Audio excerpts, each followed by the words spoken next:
जानते हैं हमारी ज़िंदगी में बेसुकूनी क्यों आ जाती है? क्यों आजकल सब कुछ होते हुए भी बेसुकूनी की सी कैफियत है? ये वो सवाल है जिसका जवाब ढूंढने के लिए लोग बहुत कुछ कर रहे हैं, लेकिन फिर भी वो जवाब नहीं ढूंढ पाते। जानते हैं ऐसा क्यों है? क्योंकि उसका जवाब वो दुनिया में ढूंढते हैं, उसका जवाब वो हराम कामों में ढूंढते हैं, उसका जवाब वो लोगों में ढूंढते हैं, जबकि उसका जवाब जहाँ मौजूद है और जहाँ से ढूंढना चाहिए वहाँ कोई नहीं ढूंढता, या फिर पता होते हुए भी उस रास्ते की तरफ नहीं जाता।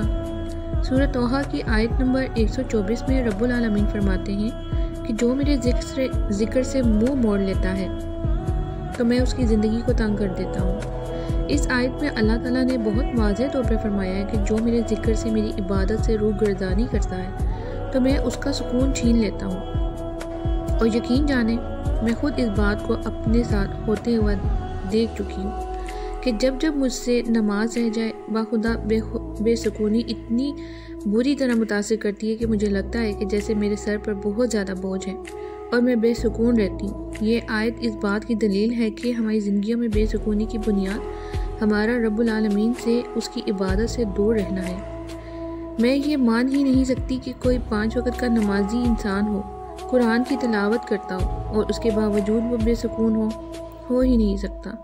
ये मुमकिन ही नहीं है कि आप अल्लाह को याद करें और वो आपको बेसुकूनी में छोड़ दे। ये किसी भी तरह से मुमकिनात में से नहीं है। हाँ, अगर फिर भी कोई बेसुकून है तो फिर 2 वजूहात जो मुझे समझ आती हैं वो ये है कि या तो उसने किसी इंसान का सुकून बर्बाद किया होगा, या फिर वो नमाज को बोझ समझता होगा और बस अपने सर से उतारने के लिए पढ़ता होगा। और ये तो आप भी जानते हैं कि जब कोई काम बस सर से उतारा जाए तो वो फिर नतीजा भी वैसा ही देता है। इसलिए अगर कोई बेसुकून है तो अपना ताल्लुक़ अल्लाह से बना ले, फिर देखें कैसे ज़िंदगी पुरसुकून होती नज़र आएगी।